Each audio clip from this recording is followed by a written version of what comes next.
Welcome to The Explainer. Today, we're going to get into something that's just so fascinating, how a child's strengths actually grow and change over time. And spoiler alert, it's not a simple straight line. We're going to explore this whole journey, right from the very beginning all the way to early adulthood. So let's just jump right in with a big question. Think about it. When you watch a child develop, sometimes they take these huge leaps forward, and other times they just seem to plateau. Is any of that a smooth, predictable, straight line of progress? Yeah, if you answered no, you are spot on. Our source material is super clear about this. Growth is kind of messy. It's dynamic. And that winding, nonlinear path, it's not just normal, it's actually an essential part of how a child's unique brain gets wired.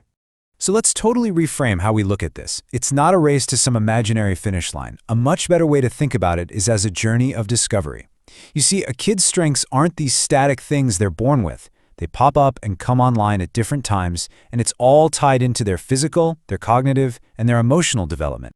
And this gets us to a really crucial idea. These amazing qualities are not set in stone, not at all. They're way more like muscles. They're flexible, and you can totally nurture them. They change and grow right alongside your child. And honestly, that's an incredibly empowering way to think about it.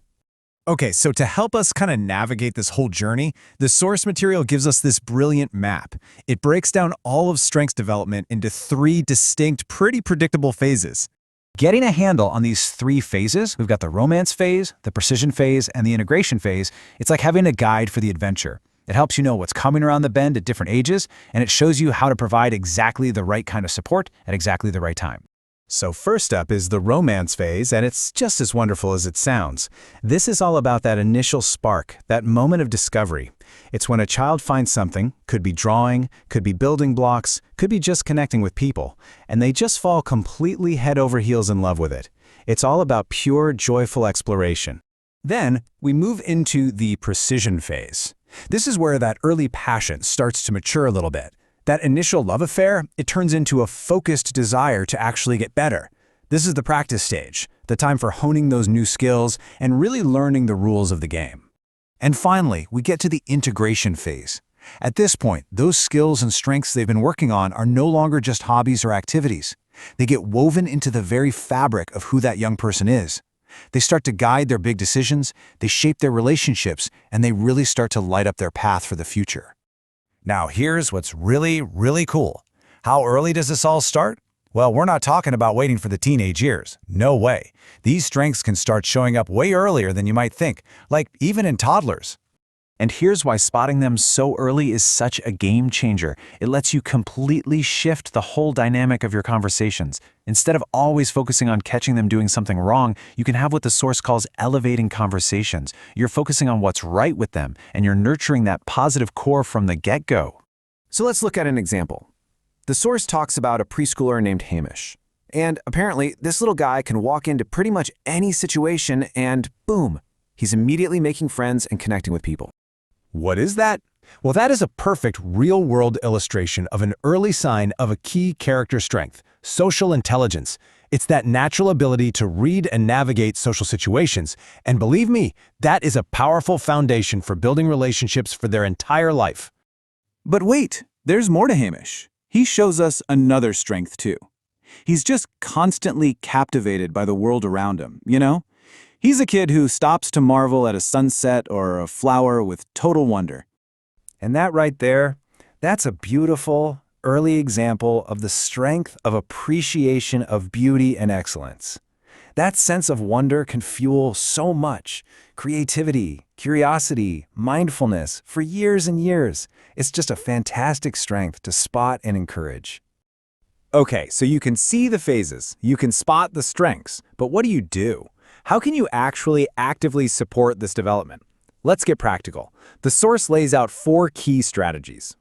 Think of these as 4 essential tools for your toolkit. We've got mindset management, role modeling, strength-based scaffolding, and deliberate practice. Let's just quickly break each one down. First up, mindset management. This is all about teaching a growth mindset. By telling kids their strengths are like muscles, you're giving them this incredibly powerful idea that their abilities aren't fixed, they're learnable, they're flexible, and they can absolutely grow with effort. Second, we have role modeling. You know, kids are always watching, always learning from us. For example, the source talks about a son who watches his dad's leadership as a basketball coach. And what happens? The son starts taking on those same roles himself. He becomes a referee, a coach for others. They see it, they absorb it, and then they do it. Third is strength-based scaffolding. This is where you really connect the dots for them. You don't just praise what they did, you name the strength behind the action. So, a teacher might notice a student's empathy for refugees and then help them channel that strength of hope into creating a real project. You're giving their actions a name and a purpose. And number 4, deliberate practice. This is all about finding that learning sweet spot, right?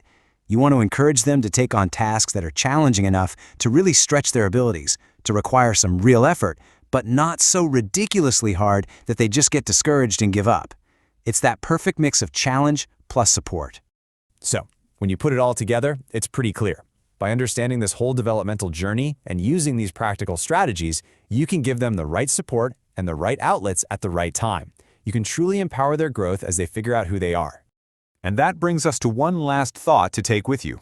Now that you have this map, this sort of guide to the journey, and this toolkit, what new potential might you see?